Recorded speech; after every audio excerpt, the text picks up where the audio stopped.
એક નવું લિસ્ટિંગ આપણે શેર બજારમાં જોયું, ભલે માર્કેટનો મૂડ ગમે તેવો હોય પણ લિસ્ટિંગ જે છે તે થોડું પ્રીમિયમ પર જરૂર થતું જોવા મળ્યું હતું.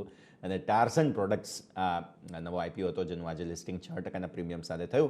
વધુ વાતચીત કરીએ આપણી સાથે ટાર્સન प्रोडक्ट्सના whole time director Rohan Sehgal जुड़े रहा है. रोहन जी, बहुत बहुत स्वागत है आपका. और सबसे पहले तो कॉन्ग्रेचुलेशंस आपकी लिस्टिंग के लिए, और एक वोट ऑफ थैंक्स, एक मैसेज इन्वेस्टर्स को आप यहाँ से जो देंगे जिन्होंने सब्सक्राइब किया था उनके लिए.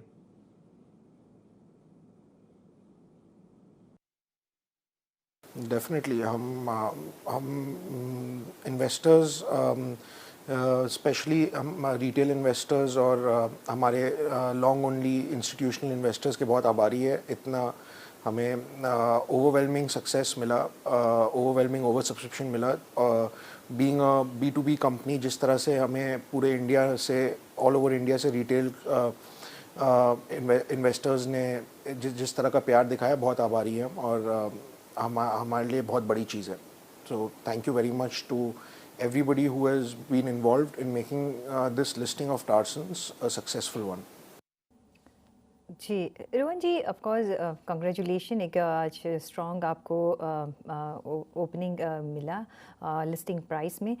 दूसरा जो हम जानना चाहेंगे कि अभी ये जो आप डील कर रहे हैं lab equipments and labware manufacturers में, आप क्या सेक्टर वाइज आप क्या सिनारियो देख रहे हैं, क्या ग्रोथ आउटलुक रख रहे हैं पूरा आपके सेक्टर के लिए?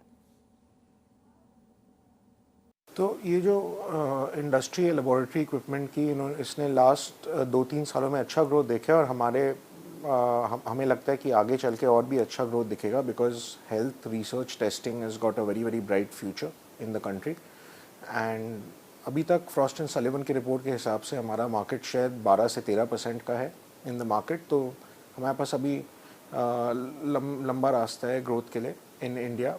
एंड इंटरनेशनली हम अभी बस स्टार्ट किए हैं, 10 साल ही हुआ है हमारी कंपनी को इंटरनेशनल मार्केट्स में. टार्सन्स को हमने बहुत अच्छी ग्रोथ देखी है, और आगे चल के हम उम्मीद करते हैं कि इसी तरह से हम इंटरनेशनल मार्केट्स में नए और अपॉर्चुनिटीज़ क्रिएट करके और ग्रो करें.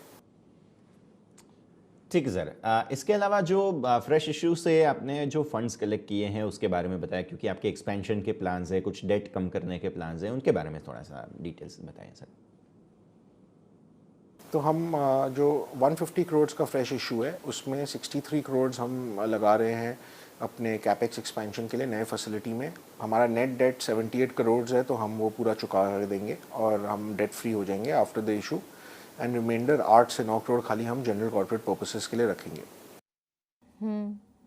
जैसे कि आपने बताया कि आपकी एक यंग कंपनी है, तो यंग कंपनीज के एम्बिशंस भी बड़े होते हैं. तो एनी प्लान्स कि आपका कुछ इंटरनेशनली एक्सपैंड करने का बिजनेस? हम उम्मीद करते हैं कि अगर हम इसी लगन, डेडिकेशन और डिसिप्लिन के संग बढ़ते चले, तो जिस तरह से हमने लास्ट के कुछ सालों में टार्सन्स का ग्रोथ देखा है, हम आगे चल के उम्मीद करते हैं कि हम इसी ग्रोथ मोमेंटम को मेंटेन कर सकें.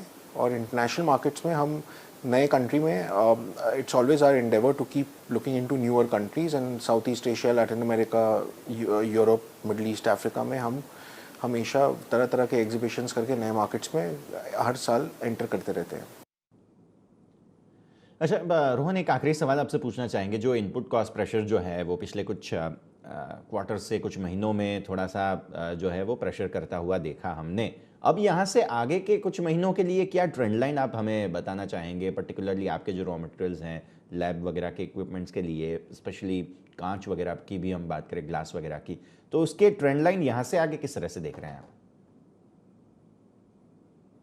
हमें लगता है कि इनपुट कॉस्ट कुछ राइज हुए थे, बट अब ज़्यादा और राइज दिख नहीं रहा. लग रहा है कि इस हाई लेवल में थोड़ा स्टेबलाइज हो गया है इस समय. तो अभी तक मार्केट बहुत वोलेटाइल है, और अभी जिस तरह का सिनारियो बैठा हुआ है पूरे ग्लोबल और इंडियन मार्केट्स में लास्ट 18 से 24 महीनों में, तो बोलना बहुत मुश्किल है.